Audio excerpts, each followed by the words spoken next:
మన బ్రతికి ఉన్నామంటే అది కేవలము దేవుని కృప. కాబట్టి ప్రతి మానవుడు కూడా ఏం కలిగి ఉండాలంటండి? ప్రార్థనా జీవితం కలిగి ఉండాలంటండి. అందుకే యేసుక్రీస్తు ప్రభువారు అంటున్నారు, శిష్యులతో చెబుతూ ఉన్నారు, శిష్యులారా మీరు మెలకువ కలిగి ప్రార్థన చేయండి. మీరు ప్రార్థన చేయకపోతే అపవాదిగాడు మీ మీద దాడి చేస్తాడు. మీరు ప్రార్థించకపోతే అపవాదిగాడు మిమ్మల్ని పట్టుకుంటాడు. చాలా సులువుగా దొరికేస్తారు మీరు అపవాదిగాడికి. మీరు ఎప్పుడైతే మోకాళ్ళు నుండి ప్రార్థన చేయడం మీరు ప్రారంభిస్తారో అపవాదిగాడు మీ దగ్గరికి రాడు. మనలో ఎవరిమైనా కూడా, మన గృహాల్లో అయినా ఎక్కడైనా మోకాళ్ళుని ప్రార్థన చేయండి, అపవాదిగాడు వారి మీద దాడి చేయడండి. మనం ప్రార్థించట్లేదు కాబట్టి అపవాదిగాడు ఏం చేస్తున్నాడండి? మన మీద దాడి చేస్తూ ఉన్నాడు. మనం వాడికి తావిచ్చేస్తున్నాం. వాడు మనకి మీదకు వచ్చేలాగా చేస్తున్నాం. చాలా సులువుగా వచ్చేస్తున్నాడు మన మీదకి. ఎంత సులువుగా వచ్చేస్తాడంటే ఆరోగ్యం బాగోకపోవడం, పరిస్థితులు బాగోకపోవడం, ఆర్థిక పరంగా నలిగిపోవడం, కుటుంబాలలో మనశ్శాంతి లేకపోవడం. అంటే అది చూడండి ఎంత సులువుగా మన మీదకు వచ్చేస్తుంది. ఇదంతా జరగడానికి కారణం ఏంటంటే మన జీవితాల్లో ఏమీ లేదంటండి, ప్రార్థన లేదంట. ప్రార్థన లేని జీవితం ఉందంట మనలో. ఈ ప్రార్థన లేని జీవితం ఎలా ఉంటుందంటే సాతానుగాడు వచ్చి మన మీద విజృంభిస్తాడండి. ఇక్కడ అందుకే యేసుక్రీస్తు ప్రభువు మాట్లాడుతూ ఉన్నాడు, ఆయన మీరు శోధనలో ప్రవేశించకుండానట్లు మెలకువగా ఉండి ప్రార్థన చేయండి అని చెప్తున్నాడు. మీరు ఎంతసేపు నిద్రపోవడం కాదు, మీరు ఎంతసేపు మంచాల మీద ఉండడం కాదు, మీరు మెలకువ కలిగి ప్రార్థన చేయండి అని అంటున్నాడు. ఇక్కడ ప్రతి మనిషికి ఏం కావాలంటే మెలకువ కావాలంటండి. మెలకువ కలిగి ప్రార్థన చేయాలంట. దొంగ ఏ క్షణం వస్తాడు ఎవరికైనా తెలుసు అంటారా? మన ఇంటికి దొంగతనంలోకి వచ్చినటువంటి దొంగ ఏ క్షణాన్ని వస్తాడు ఎవరికీ తెలియదు. ఆయన ఎప్పుడు వస్తాడో తెలియదు. కనుక మనం ఏం చేయాలంటే మెలకువ కలిగి ప్రార్థించాలంటండి. ఈ మధ్యన కొత్త బ్యాచ్ కూడా దిగిందండి. ఇందాక కూడా న్యూస్ వచ్చిందండి, వాళ్ళు గోపాలపురం వరకు వచ్చేస్తారంటండి. ఆల్రెడీ ఇప్పుడు గోపాలపురంలో ఉన్నారంటండి.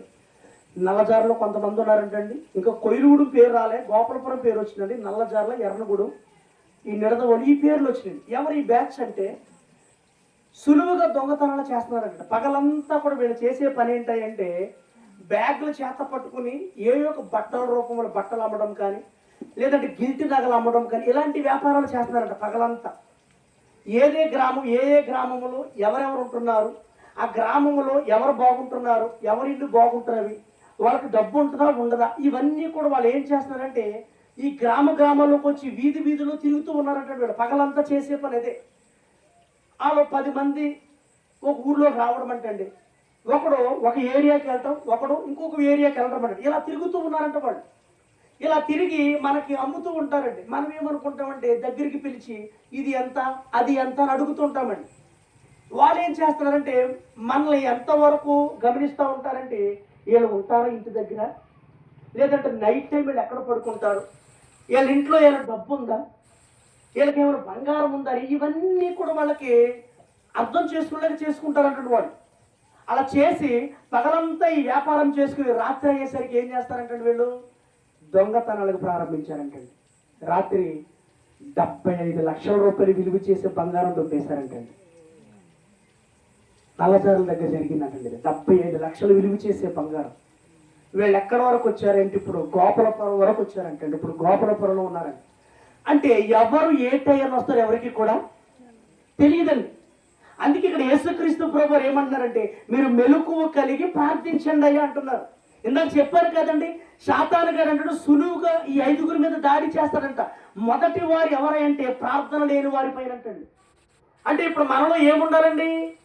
ప్రార్థన చాలా బలమైనదండి. నేను మాట చెప్తానండి, మెసేజ్ల మీద మెసేజ్లు, వాక్యాల మీద వాక్యాలు చెప్పేవారి కంటే ఒక్క ప్రార్థనా పరుడు చాలంటండి. దేవునికి స్తోత్రం. వాక్యాలు బోధించేవాడి కంటే ప్రార్థన చేసేవాడు గొప్పవాడు అంటండి ఆ దేవుని దృష్టిలో. ఇక్కడ యేసుక్రీస్తు ప్రభువు మీరు వాక్యం చెప్పండి అని చెప్పలే, అక్కడ చెప్పాడండి. ఆయన ఏం చెప్పాడండి? మెలకువ కలిగి ప్రార్థించండి అన్నారు. చేయగలిగారండి వాళ్ళు శిష్యులు, వాళ్ళు చేయగలిగారండి ప్రార్థన? అక్కడ చేయలేకపోయారండి. అపవాదిగాడు వారి మీదకు వచ్చేసాడు. ప్రార్థన లేకపోతే ఏమొస్తుందండి? అపవాదిగాడు దాడి చేస్తాడండి. మన జీవితాలలో ప్రార్థన అనేది బలం లేకపోతే అపవాది గారు వెంటనే సులువుగా దాడి చేసేస్తాడు. ఆ శిష్యులు ముగ్గురు అక్కడ ఉన్నారంట, రాయి దగ్గర ఉన్నారంట. నేను కొంచెం ఎదరికెళ్ళి ప్రార్థన చేసుకొస్తాను, మీరు కూడా మెలకువ కలిగి ప్రార్థన చేయండి అని చెప్పారు. మరలా యేసుక్రీస్తు ప్రభువు వెనక్కి వచ్చేసరికి ఏం చేస్తున్నారు? పడుకుని ఉన్నారండి, నిద్రపోతున్నారు. అప్పటికే అపవాది గారు ఏం చేశారు? వీళ్ళని సులువుగా దాడి చేసేసాడు. ప్రార్థన ఏం చేస్తారు మీరు? పడుకోండి అంటుంది. నిద్రపోండి, సులువుగా దాడి చేస్తుందండి. ప్రార్థన చేస్తే అపవాది గారు మన ముందుకు రాడండి. ప్రార్థన చేస్తే అసలు వాడు మన మీద దాడి చేయడండి, వాడికి అవకాశం ఉండదు. అందుకే ఇక్కడ అంటున్నాడు, సులువుగా దాడి చేసేస్తున్నాడంట 5 పైన. అందులో మొదటి వారు ఎవరంటే ప్రార్థన లేని వారి పైన అంటండి. ఒక్కొక్కసారి మన పరిస్థితులు ఎలాగుంటాయో తెలుసంటండి. ఆత్మ సిద్ధంగా ఉంటుందంట ప్రార్థన చేయాలండి, కానీ శరీరము సిద్ధపడదంటండి. ఆత్మ సిద్ధంగా ఉంటుందంట, శరీరం ఏమైపోద్దంటే బలహీన పడిపోద్దంటండి. పొద్దుస్తమానం కష్టపడి పనిచేసి ఇంటికి వస్తామండి. ఇంటికి వచ్చిన తర్వాత స్నానం చేస్తాము, భోజనం చేస్తాము. మంచం దగ్గరికి వెళ్ళిన తర్వాత మన పరిస్థితి ఎలా ఉంటుంది అంటే, ప్రార్థన చేసుకుందామంటే శరీరం ఏం చేస్తుందండి? పడుకో పడుకో. నువ్వు పొద్దుస్తమానం పని చేసి అలిసిపోయామంటదంటండి శరీరం. ఆత్మ అంటదంటండి, నేను ఏమైనా ప్రార్థన చేయాలి అంటదంటండి, నేను ఏమైనా ఈరోజు ప్రార్థించాలి అంటదంటండి. కానీ శరీరం ఒప్పుకుంటుందండి? శరీరం ఒప్పుకోదంట. నువ్వు పడుకో, పొద్దుస్తమాన కష్టపడి పని చేసావు. తండ్రి నన్ను క్షమించేసాయా, ఈ రాత్రికి నేను ప్రార్థించలేకపోతానని ఏం చేస్తారండి? వెంటనే మంచం ఎక్కేస్తారంటండి, వెంటనే నిద్రపోతారంట అలిసిపోయిన శరీరాలు. ఇక్కడ అందుకే మాట ఏమని చెప్తున్నాడంటే, ఆత్మ సిద్ధమే కానీ శరీరం అంటండి బలహీనమైనదంటండి. శరీరము చాలా బలహీనమైనదంటండి. అందుకే దేవుడు ఏమన్నాడంటే, ఆత్మకి శరీరానికి అంటండి ఒకదానికొకటి ఏమంటుందో పడదంటండి. శత్రువులు అంటే ఈ రెండు కూడా. ఆత్మకి శరీరానికి పడదండి. ఆత్మ ఒకలాగా ఆలోచిస్తే శరీరము మరొకలా ఆలోచిస్తుందండి. శరీరం అంతా కూడా బలహీన పడిపోద్ది. శరీరం అంతా కష్టపడి నలిగిపోయి వస్తుంది. కాబట్టి ఆత్మ సిద్ధపడదాం అనుకుంటుందంట, నేను ఈరోజు రాత్రికి ఏమైనా ప్రార్థన చేసుకోవాలి, నేను స్నానం చేసిన తర్వాత భోజనం చేసిన తర్వాత నేను పండుకునేటప్పుడు ఏమైనా నేను ప్రార్థించుకోవాలని ఆత్మ అనుకుంటుందంట. శరీరం అంటదంట, నోరు మూసుకుని పడుకో, కొత్తస్తమాన కష్టపడి పనిచేసి ఇప్పుడు ప్రార్థన చేస్తానంటావేంటి, పడుకో అంటదంటే.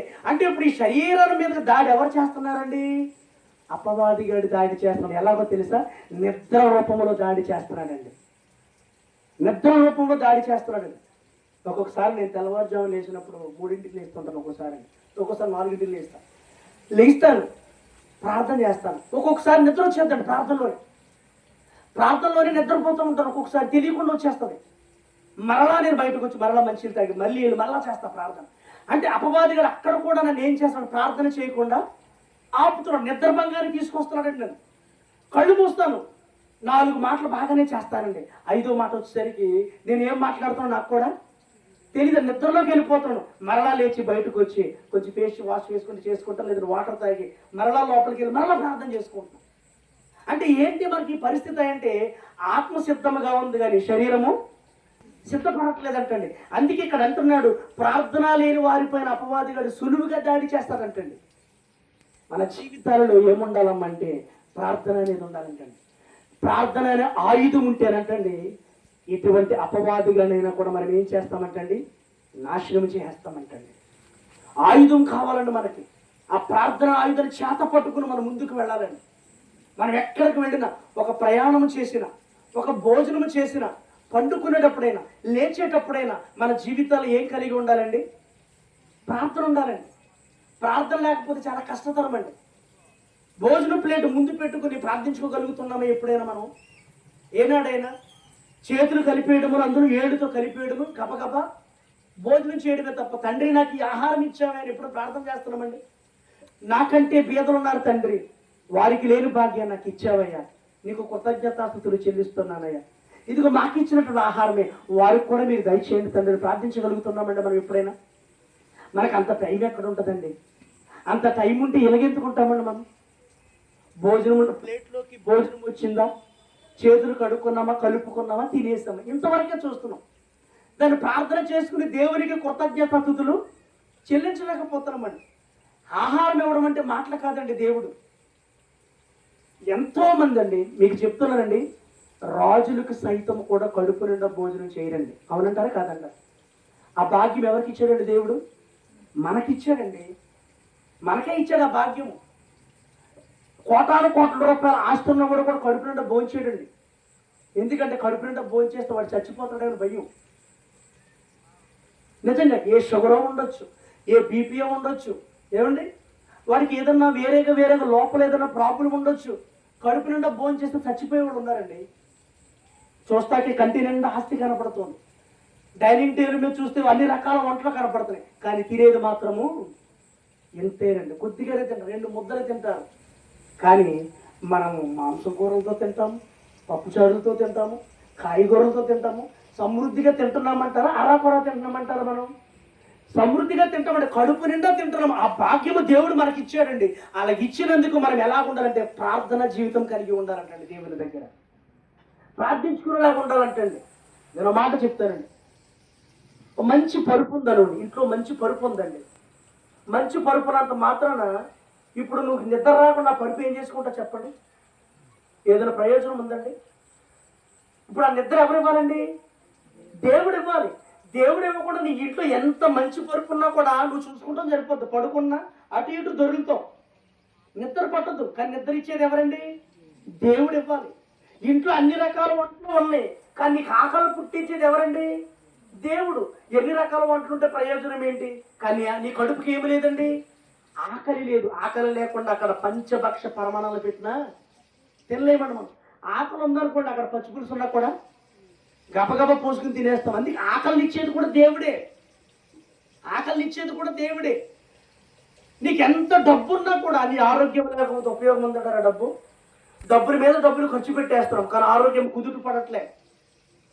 రక్తస్రావం కలిగిన స్త్రీ ఎన్నో డబ్బులు ఖర్చు పెట్టిందంటారా తల్లి? అప్పట్లో ఎన్నో డబ్బులు ఖర్చు పెట్టిందంట ఆవిడ. ఆ రక్తస్రావం తగ్గడానికి 12 సంవత్సరాలు కష్టపడిందంటండి. 12 సంవత్సరాల నుంచి కూడా ఆ రక్తస్రావంతో బాధపడుతూనే ఉందంట. ఎంతో మంది వైద్యులు కలిసిందంట. ఆ వైద్యులు కలిసినా కూడా ఆ తల్లికి స్వస్థత లేదంటండి. ఎన్నో మందులు వాడిందంట, అయినా స్వస్థత లేదంట. నానా రకాలుగా ఇబ్బందులు పడిపోయిందంటే ఏ డాక్టర్ దగ్గరికి వెళ్ళాలి, ఎవరిని కలవాలి, ఎవరి దగ్గరికి వెళితే నాకు స్వస్థత ఉంటుందని చెప్పేసి చాలా మందిని కలిసిందంట. అనేక మంది స్పెషలిస్టులు కలిసిందంట, కానీ ఆ తల్లికి స్వస్థత రాలేదు. చివరికి ఎక్కడ పొందుకుందో తెలుసండి ఆ తల్లి? యేసుక్రీస్తు ప్రభువారి యొక్క వస్త్రపు చెంగును ముట్టుకుని స్వస్థత పొందుకుందండి. దేవునికి స్తోత్రం. నేను ఇక్కడ ఏమంటానంటే, మనకి ఎంత ఆస్తున్నా కూడా ఒక్కొక్కసారి మన ఆరోగ్యము కుదుట పడదండి. కానీ మన ఆరోగ్యాన్ని కుదుట పరిచేది ఎవరండి? దేవుడు ఒక్కడేనండి. అందుకే మనం ఎలా బ్రతకాలి అంటే, ఇప్పుడు మన మీద అపవాదిగాడు సులువుగా దాడి చేస్తున్నాడు కాబట్టి ఆ దాడి నుంచి మనం తప్పించుకోవాలంటే ప్రార్థనా జీవితం కలిగి ఉండాలంటే మనం ఇది మాట చెప్తున్నాడు చూడండి. ఈ రెండో మాట ఏమని చెప్తున్నాడు చూడు. అదే మత్తయి సువార్త 13వ అధ్యాయము. అదే మత్తయి సువార్త 13వ అధ్యాయము. అదే మత్తయి సువార్త 13వ అధ్యాయము 19వ వచనం చూద్దాం తల్లి. రెండో మాట ఏమని చెప్తున్నాడు? 18 నుంచి చదువుతాను. 18 నుంచి చదివితే క్లియర్గా ఉంటుంది. విత్తువాని గూర్చిన ఉపమాన భావం వినుడి.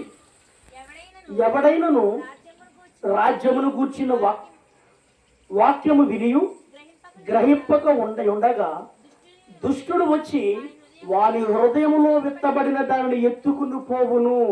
రెండోది ఎవరి మీద దాడి చేస్తారంటే అపవాదిగాడు వాక్యం అంటండి హృదయంలో లేని వారి పైన దాడి చేస్తారంటండి. ఇప్పుడు మనం ఎంతమంది కూర్చుని దేవుని వాక్యాన్ని వింటున్నాము. ఇప్పుడు దేవుని వాక్యం వినేటప్పుడు ఆ వాక్యం ఎక్కడ ఉండాలంటే మనకి హృదయంలో ఉండాలంట. హృదయంలో పెట్టుకోకుండా మనం ఏం చేస్తున్నామంటే, ఇదిగో త్రోవ ప్రక్కన పడిన విత్తనం వల్ల వదిలేస్తున్నామంటండి. ఇదిగో రాతి నేలలో పడినటువంటి విత్తనం వల్ల విడిచిపెట్టేస్తున్నామంటండి. ఇదిగో ముండ్ల పొదలో పడినటువంటి విత్తనం వల్ల వదిలేస్తున్నామంటండి. ఇప్పుడు ఇలా వదిలేయడం వల్ల మన జీవితాలు ఎలాగుంటున్నాయంటే, అపవాదిగాడు వచ్చి ఆ వాక్యం అనే విత్తనాలు ఎత్తుకుపోయి మన పైన దాడి చేస్తున్నాడండి. ఇప్పుడు ముండ్ల పొదలో పడిపోయింది అనుకోండి, ఉపయోగం ఏమి ఉంటుందంటారు? ఆ వాక్యం, ఆ విత్తనము ముండ్ల పొదలో ఉంది, అది ఎదుగుతూ ఉంది, కానీ ముండ్లు ఏం చేస్తాయండి? దాన్ని, ఆ మొక్కను ఏం చేస్తాయి? అణిచేస్తాయి, ఫలించనివ్వదు. మన జీవితాల్లో కూడా ముండ్ల పొదలో పడినటువంటి విత్తనం వలె జీవిస్తే మనకు ఎలా బ్రతుకుతున్నామంటే ఐహిక విచారాలు ఎక్కువైపోయినాయి. ఐహిక విచారాలు, మనసులో చెప్పలేని బాధల వలన ఆ దేవుని వాక్యాన్ని మనము ముండ్ల పొదలు వదిలేస్తున్నామండి. ముండ్ల పొదలు వదిలేస్తాం, హృదయంలోకి ఆహ్వానించుకుంటలే మనం. ఆ ముండ్ల పొదలు వదిలేయడం గురించి ఆ ముండ్లు ఆ వాక్యం ఎదగలేకుండా చేస్తుందంట. ఆ మొక్కని, ఆ వాక్యం అనే మొక్కని ఎదగలేకుండా చేస్తుంది. మన జీవితాల్లో కూడా ఆ వాక్యం మన హృదయంలో పెట్టుకుంటున్నాం, కానీ ఐహిక విచారం వల్ల ఆ వాక్యాన్ని విడిచిపెడుతున్నాం. కాబట్టి అపవాది గారు నీ పైన నా పైన దాడి చేస్తూ ఉన్నాడండి. మీద రాసుకోవాలంటాడు. ఏంటండి అది? దేవుని వాక్యం అండి. హృదయం అనే పలక మీద రాసుకోమన్నాడు ఆయన. దేవుడు నీ ఇంటి దగ్గర పలక మీద రాసుకో, అది నీళ్లు కొడితే చెరిగిపోద్ది. ఒక చెక్క పలక మీద రాసుకో, అది చేయి జారిపోతే పగిలిపోద్ది. ఎవరంటారు? కాదంటారు. కానీ మన హృదయం అనే పలక మీద రాసుకుంటే దాన్ని చెరిపేవాళ్ళు ఎవరు ఉండరండి. అందుకే హృదయం అనే పలక మీద ఈ వాక్యాన్ని రాసుకోండి అంటున్నాడు ఆయన. ఒకటి, ప్రార్థన లేని వారిపైన దాడి చేస్తున్నాడు. రెండు, వాక్యము హృదయంలో లేని వారిపైన దాడి చేస్తున్నాడండి. వారు ఎలా ప్రవర్తిస్తారో తెలుసండి? హృదయంలో వాక్యం ఉన్నవాడు అంటే భయం కలిగి ఉంటాడంట దేవుని పట్ల. హృదయంలో వాక్యం కలిగినవాడు అంటండి దేవుడిని ప్రేమిస్తాడంటండి. ఇప్పుడు హృదయంలో వాక్యం లేని వారు ఎలా ఉంటారో తెలుసండి? దైవజనుడు వాక్యం ప్రకటిస్తుంటే చెవులు మూసుకుంటారండి. ఎవరవుతారండి వీళ్ళు? హృదయంలో వాక్యం లేనటువంటి వారండి వీళ్ళు. దేవుని భయం లేనటువంటి వారండి వీళ్ళు. నిజముగా దేవుని భయం కలిగినటువంటి వాడు ఏ తప్పు చేయడండి. దేవుని వాక్యము హృదయంలో ఉన్నవాడు ఆలోచన పుట్టేస్తుంది, ఈ పొరపాటు చేయకూడదని ఆలోచన కలిగిద్దంట. కానీ దేవుని వాక్యము హృదయంలో లేనివట్టు ఉంటే మాత్రము మనం ఏ తప్పు చేసినా ఆ తప్పు అనేది ముందుకు వెళ్ళదంటండి. వెళ్ళకుండా అక్కడతోనే విడిచిపెట్టేస్తామంట. అమ్మో, ఈ పాపము చేయకూడదు. దేవుని వాక్యం మన హృదయంలో పెట్టుకోవాలి. పెట్టుకుంటే దేవుడు మనల్ని తప్పు చేసే అవకాశము ఇవ్వడు. అపవాది గారికి మనం తావివ్వకూడదు ఆలోచన కలిగిద్దంట.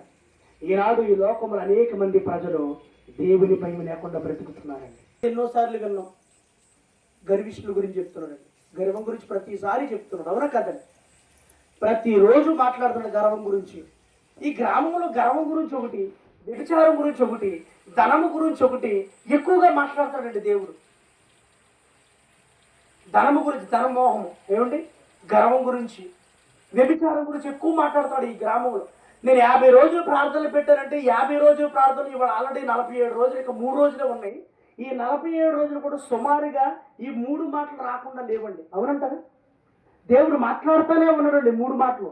ఈ ఎందువల్ల మాట్లాడుతున్నా నాకు అర్థం కావట్లేదు కానండి. గ్రామంలో అయితేనండి గర్వం ఎక్కువ ఉందండి. ప్రతి మనిషిలో కూడా గర్వం ఉందంటండి. సులువుగా తీసేసుకున్నాడు అపవాదిగాడు. చాలా సులువుగా చేసేస్తున్నాడండి దాడి మన మీద. మనమే ఇస్తున్నాం వాడికి దారి. ఏమంటే ఈరోజు ఒక 50,000 రూపాయలు సంపాదించేసరికి నా ఎంత తోడు లేదనుకుంటే ఎలా చెప్పండి?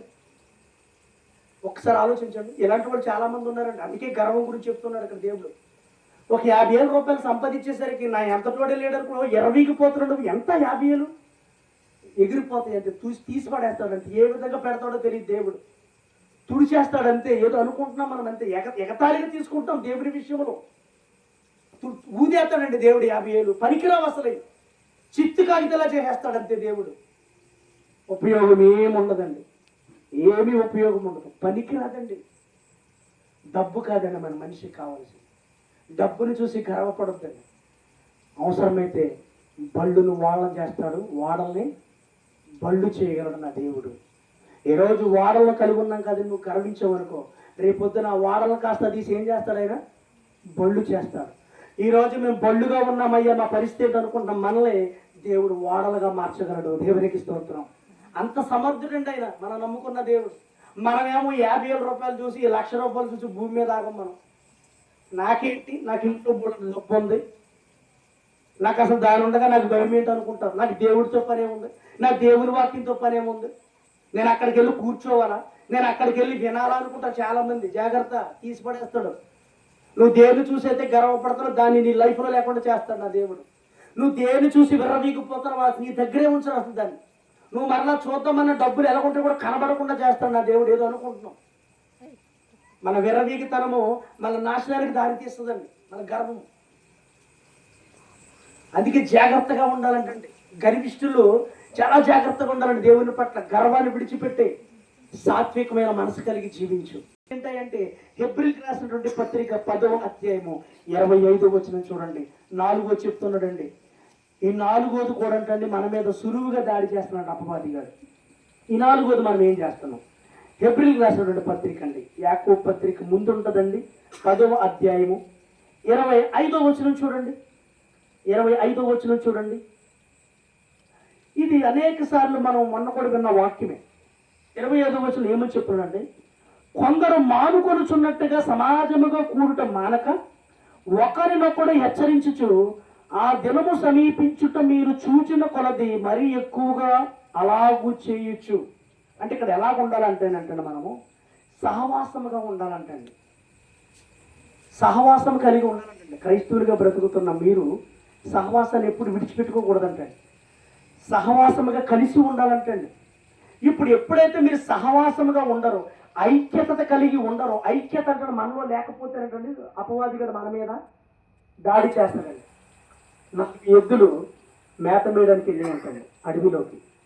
ఎన్ని ఎద్దులండి? 4 ఎద్దులు మేత మేయడానికి అడవిలోకి వెళ్ళి అంటండి. 4 కూడా చాలా ఐక్యతతో ఉండే అంటండి, మంచి సహవాసం కలిగి ఉండే అంట, చాలా కలిసి ఉండే అంట 4 ఎద్దులు కూడా.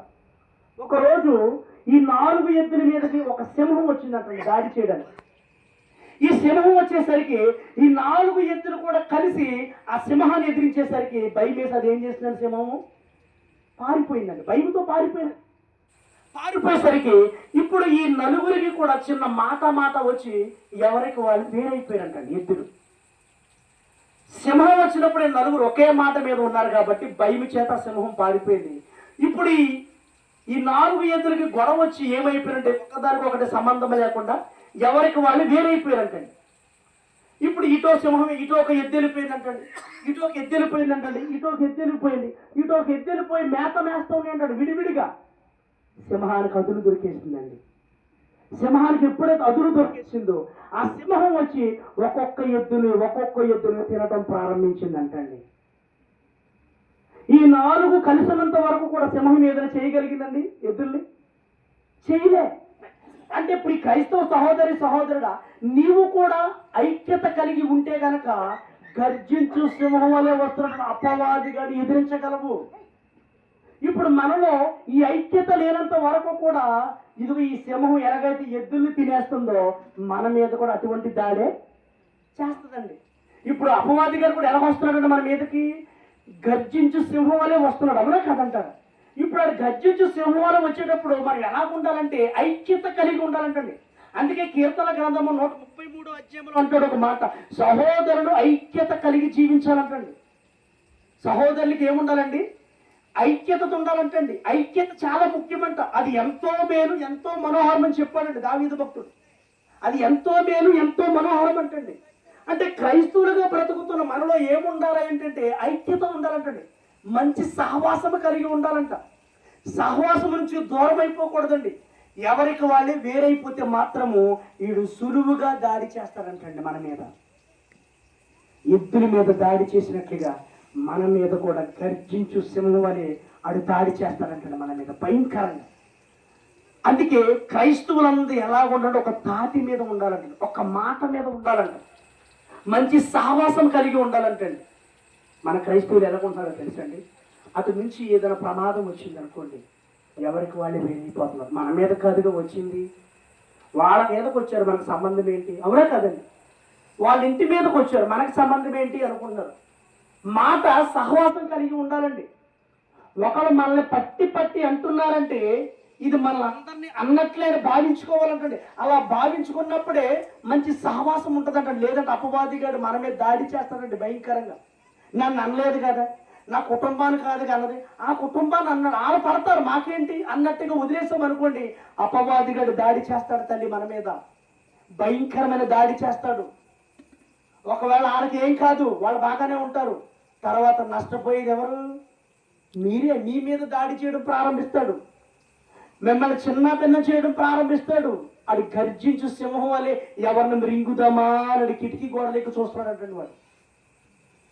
వాడు తూకు యుద్ధం మీదకని చూస్తున్నాడంట. అందుకే సహవాసానికి ఎప్పుడు కూడా దూరంగా ఉండే వారిని మీద దాడి చేస్తాడంటే వీడు. ఈ 4 ఎద్దులు కలిసినంత వరకు కూడా ఆ సింహం ఏమీ చేయలేకపోయింది. విడిపోయినవి ఒక్కొక్క దాన్ని ఏం చేసిందండి, తినుకుంటూ వచ్చేసిందండి. అది తినేసింది ఒక్కొక్క సింహాన్ని. రోజుకు రోజుకు ఒక ఎద్దుని తినేసిందంటండి సింహం.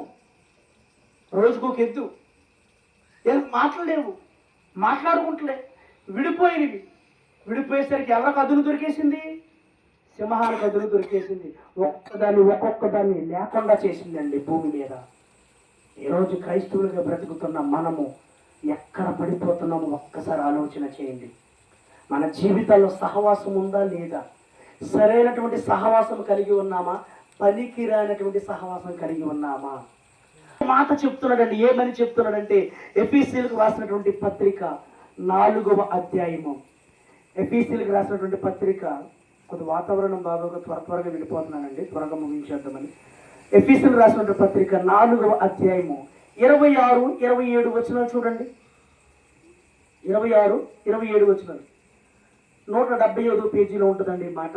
ఎఫెసీయులకు రాసినటువంటి పత్రిక 4వ అధ్యాయము 26, 27. కోపపడుడి కానీ పాపము చేయకుడి అంటున్నాడండి. ఏం చెప్పాడండి ఇక్కడ అపోస్తలుడు పౌలు గారు? ఏం చెప్పాడు? మీరు కోపపడండి కానీ పాపము చేయొద్దు అన్నారు. చాలా మంది కోపంలో ఏం చేస్తారో తెలుసండి? చేతులు ఏదుంటే విసిరేస్తారు. అవునా కదండి? కోపం వచ్చినప్పుడు కంట్రోల్ అవ్వదండి. ఆ కంట్రోల్ అప్పుడు చేతులు ఏదుంటే విసిరేస్తారండి. అందుకే కోపడండి, తప్పులేదు. నీ భార్య మీద కోపం ఉందా? కోపడు. నీ భర్త మీద కోపం ఉందా? కోపడు. కానీ చేతులు ఏదుంటే విసిరేకు. తగలరాని తోట తగిలి అనుకోండి, చచ్చిపోతారండి. అక్కడ చచ్చిపోతారు. ఇంకా దేనికి పనికిరారు వాడు. తర్వాత బాధపడేది ఎవరు? తన కోపమే తన శత్రువు అని చెప్పారండి. నేను కోపడ్డాను అనుకోండి, నా కోపం నాకు శత్రువే. అది ఎలా దారి తీస్తూ కూడా తెలియదు. అది కోపపడండి కానీ పాపము చేయొద్దు అన్నాడండి. కోపములో పాపం చేసేస్తామంటండి. ఒక్కొక్కసారి బిడ్డలు ఎలా కొట్టేస్తామో తెలుసు? కోపం వచ్చినప్పుడు చంపేలా కొట్టేస్తాం, భయంకరంగా కొట్టేస్తామండి. వాళ్ళకి దెబ్బలు తగులుతూనే లేదు కూడా చూడరండి. కోపం అంత భయంకరంగా ఉంటుందండి. మొన్నే చెప్పాను చూడండి, ఒక వ్యక్తి కారు శుభ్రంగా కడుక్కున్నాడంటండి. శుభ్రంగా కడిగాడంటండి కారు. తన కొడుకు వచ్చి ఆ కారు మీద ఏదో గీతలు గీశాడంటండి. అది చూసినటువంటి తండ్రి, రే నీకేం పని పాటలేదా? ఇప్పుడే నేను కారును శుభ్రంగా కడిగితే నువ్వు మరలా వచ్చి పిచ్చి గీతలు గీస్తావేంటని చెప్పేసి ఆ దగ్గరలో ఉన్నటువంటి కారు కిట్లో ఉంచి ఒక రాడ్డుని తీసుకొచ్చి బిడ్డను కొట్టాడంటండి. అది ఇక్కడ తగిలిందంట పిల్లోడికి. ఇక్కడ తగలగానే అక్కడికక్కడే పడిపోయాడంటండి. కుర్రోడి వయసు 10 సంవత్సరాలు అంటండి. అక్కడికక్కడే పడిపోయాడంట. ఉలుకోలేదు, పలుకోలేదంట. తండ్రి గబగబా వచ్చాడంట బిడ్డ దగ్గరికి. బిడ్డ దగ్గరకు వచ్చి కుమారుడు మెదలట్లేదు ఏంటా అని చెప్పేసి మరలా అదే కారుడు ఎక్కించి హాస్పిటల్ తీసుకెళ్ళాడంట. హాస్పిటల్ తీసుకెళ్లేసరికి వైద్యులు చూసి చెప్తూ ఉన్నారు, ఏమనో తెలుసండి, నీ కుమారుడు చచ్చిపోయాడయ్యా అన్నారండి. మన కోపము మన బిడ్డల్ని చంపేలాగకూడదండి. తండ్రికి అసలు నా కుమారుడు దీని మీద ఏమి రాశాడు కారు మీద చూడడానికి వెళ్ళాడంటండి. నా కుమారుడు ఈ కారు మీద ఏమి రాశాడో చూడడానికి వెళ్తే అక్కడ ఏముందో తెలుసండి? ఐ లవ్ యూ డాడీ, నువ్వంటే నాకు చాలా ఇష్టం డాడీ అని రాశాడంటండి. అది చూసిన తండ్రి అక్కడే కుప్ప కూలిపోయాడంటండి.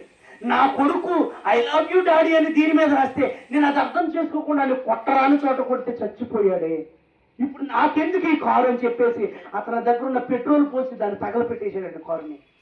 ఆ బాధ తట్టుకోలేక. అందుకే కోపపడండి తల్లి, కానీ పాపం మాత్రము చెయ్యొద్దు. కోపం అందరికీ ఉంటుంది. దేవుడే చెప్పాడు కోపపడండి, కానీ పాపము జోలికి వెళ్ళకూడదంటండి. తన పడిన కోపమును బట్టి తన కడుపును పెట్టిన కుమారుడు కోల్పోయాడండి, చనిపోయాడు. ఉపయోగం ఏమి ఉందంటారా? ఏం ఉపయోగం ఉంటుంది చెప్పండి మనకి?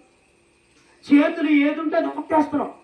అది తగులుతుందో లేదో చూడమండి. కొంతమంది బిడ్డలు పెడతారండి, శాపనార్థాలు పెడతారండి, భయంకరమైన శాపనార్థాలు పెడతారండి. నువ్వు చచ్చిపోను, నువ్వు ఎప్పుడు చచ్చిపోతావురా, ఇటువంటి మాట్లాడుతుంటారండి. ఎందుకు కనుక్కుంటారండి పిల్లలు? నాకు అర్థం కాదు. అంటే చచ్చిపోమని శాపనార్థాలు పెడతా కనుక్కుంటారు బిడ్డల్ని. మీరు శాపనార్థాలు పెడతారని దేవుడు మీకు ఇచ్చాడు అనుకున్నారు బిడ్డల్ని. దేవుడి కోసం పెంచమని ఇచ్చాడండి. అది కూడా గుర్తుండటం లేదు మనకి, ఆ ఆలోచన కూడా ఉండడం లేదా? కోపములో మనం ఏం మాట్లాడుతామో కూడా తెలియదు. పాపము చేస్తున్నాం, కోపములో పాపపు మాటలు మాట్లాడుతున్నాము. ఏనాడు చచ్చిపోతారో నీవు ఈ మాటల. ఇంకా మీకు పచ్చిగా చెప్తే ఇంకా పచ్చి మాటలు నేను తిట్టేవాళ్ళు భయంకరమైన మాటలు మాట్లాడుతూ ఉంటారండి. నీ శార్థం బెట్ట అంటే ఏంటో నాకు అర్థం కాదు. నీ శార్థం అంటే ఏంటి? నీ శార్థం బెట్ట అంటారు. అసలు ఏంటో కూడా నాకు ఇప్పటికీ అర్థం కాదు శార్థం అంటే ఏంటో కూడా. ఇటువంటి పనికి మారినటువంటి మాటలు మాట్లాడి బిడ్డలకి శాపనార్థాలు పెడుతున్నారండి. తన కోపమే తన శత్రువు అంట. తల్లిదండ్రులు అంటండి బిడ్డల గురించి ప్రార్థన చేస్తే, నా బిడ్డలు బాగుండాలయ్యా, నా బిడ్డలు బాగుండాలని ప్రార్థన చేస్తే ప్రార్థన వారి జీవితాల్లో ఫలిస్తుంది. దేవునికి స్తోత్రం. తల్లిదండ్రులు అంటండి బిడ్డలకి శాపనార్థాలు పెడితే ఆ శాపాలను వాళ్ళని వెంటాడుతూనే ఉంటాయి అంటండి. దీవించేది తల్లిదండ్రులే, శాపనార్థాలు పెట్టేది తల్లిదండ్రులే. ఇప్పుడు నువ్వు పెట్టే దీవెనలు నీ బిడ్డలకి దీవెనకరంగా మార్చగల కానీ శాపనార్థాలు తగిలేలాగా చేయకూడదు తల్లి. ఒక చిన్న మాట చెప్తాను, మొన్నే చెప్పాను, మా అత్తయ్య గారు కూడా ఈ మాట చెప్పాను. ఒక చిన్న మాట చెప్తాను. మార్కెట్లో పనిచేస్తున్నాడండి, సూపర్ మార్కెట్లో పనిచేస్తూ ఉంటుంటే చిన్న ఉద్యోగం అండి, జీతం నెలకొచ్చి 10,000 అంట. అయింది జీతం ఎంత అండి ఆయనకి? నెలకు 10,000 రూపాయలు జీతం అంట. ఆ కుమారుడికి సూపర్ మార్కెట్లో పనిచేస్తున్నాడండి. ఓరున వర్షం పడుతుందంట, భయంకరమైన వర్షం అంటండి. ఇప్పుడు వర్షం పడేటప్పుడు సూపర్ మార్కెట్లో ఎవరు కొనుక్కుంటాకు వస్తారా? సాధారణంగా రారండి. వీళ్ళందరూ కూడా కస్టమర్లు, అంటే ఇక్కడ పనిచేస్తున్నటువంటి ఎంప్లాయీస్ అందరూ కూడా, ఆ గదిలో పనిచేసే వర్కర్స్ అందరూ కూడా ఒక ప్రక్కన నిలబడి అందరూ ఒకరు మాట్లాడుకుంటున్నారంటే, కుర్చీలు వేసుకున్నారంట, స్టూల్స్ మీద కుర్చీల మీద కూర్చుని చక్కగా మాట్లాడుకుంటూ ఉన్నారంట. ఈ లోపు ఒక కారు వచ్చి ఆగిందంట ఆ మార్కెట్, సూపర్ మార్కెట్ ముందు. అక్కడ ఆగగానే అక్కడ ఉన్నటువంటి కూర్చున్న వాళ్ళు ఎవరికీ చేరడం లేదు, కానీ ఒక వ్యక్తి మాత్రం పరుగు పరిగిన వెళ్ళాడంట ఆవిడ దగ్గరికి. ఒక గొడుగు తీసుకుని వెళ్ళి, మేడం రండి మేడం లోపలికి అన్నాడంట. గొడుగు ఇలా పట్టుకున్నారండి. ఆ మేడం లోపలికి తీసుకొచ్చాడండి. తీసుకురాగానే ఆ మేడంను కూర్చోబెట్టాడు. మేడం మీకు ఏమేమి సరుకులు కావాలో మీ దగ్గర ఉన్న లిస్టు నాకు ఇచ్చేయండి, నేను మొత్తం అన్ని కూడా తీసుకొచ్చి ఇచ్చేస్తాను మేడం అన్నాడంటే. సరే అని ఆ తల్లి ఏం చేసిందంటే అతనికి ఒక లిస్ట్ ఇచ్చిందంటండి. ఆ లిస్ట్ అంతా తీసుకెళ్ళిపోయాడంటండి. ఆ సరుకులన్నీ కూడా ఒక దాంట్లో వేసుకుని చక్కగా బ్యాగులు పెట్టేసుకుని ఆవిడ దగ్గర తీసుకొచ్చాడంటండి. మేడం బిల్లు 13,000 చిల్లర అయింది మేడం అన్నాడు. సరే ఆవిడ కట్టడానికి వెళుతూ ఉంటుంది. మేడం మీరేమి కట్టొద్దు, మీరు కూర్చోండి, ఆ డబ్బులు ఇలాగే ఇవ్వండి, కట్టేసి వస్తానని చెప్పేసి ఆ డబ్బులు పట్టుకెళ్ళి కట్టేసి మిగిలినటువంటి చిల్లర కూడా ఆవిడ చేతికి ఇచ్చేసి, మేడం మీరు నడవండి, నేను సరుకులు తీసుకొచ్చి మీ కారులో పెడతానని చెప్పేసి సరుకులతో సహా కారులోకి వెళ్ళి పెట్టి అందులో పెట్టేసి మేడం పంపించేశాడండి. కొన్ని రోజులు గడిచిన తర్వాత ఆ సూపర్ మార్కెట్ కంటండి ఒక స్లిప్ వచ్చిందంటండి. ఒక స్లిప్ వచ్చి ఆ స్లిప్లో ఏముందంటే 10 లక్షల రూపాయలు విలువ చేసే సరుకులు కావాలంటండి. ఆ తల్లికి 10 లక్షల రూపాయలు విలువ చేసే సరుకులు కావాలి నాకు. యజమానుడి దగ్గరికి వెళ్ళిన లెటర్ చూస్తూ ఉన్నాడు. నాకు 10 లక్షల రూపాయలు విలువ చేసే సరుకులు కావాలి, నాకు వెంటనే ఆ సరుకులు కొని మీ షాపులో పనిచేస్తున్నటువంటి అక్కడ రమేష్ అనే ఒక వ్యక్తి ఉన్నాడు, ఆ రమేష్కి ఇచ్చి ఈ సరుకులన్నీ కూడా పంపించండి, ఇక్కడ నుంచి రమేష్ నా దగ్గర ఉద్యోగం చేస్తాడని చెప్పిందంట నా తల్లి. నీకు అలాగ ఇష్టమైతేనే ఈ 10 లక్షల రూపాయల సరుకులు పంపించి ఆ కుర్రోడికి ఇచ్చి పంపించండి, ఒకవేళ నీకు ఇష్టం లేకపోతే నాకు సరుకులు కూడా వద్దని చెప్పిందంటండి.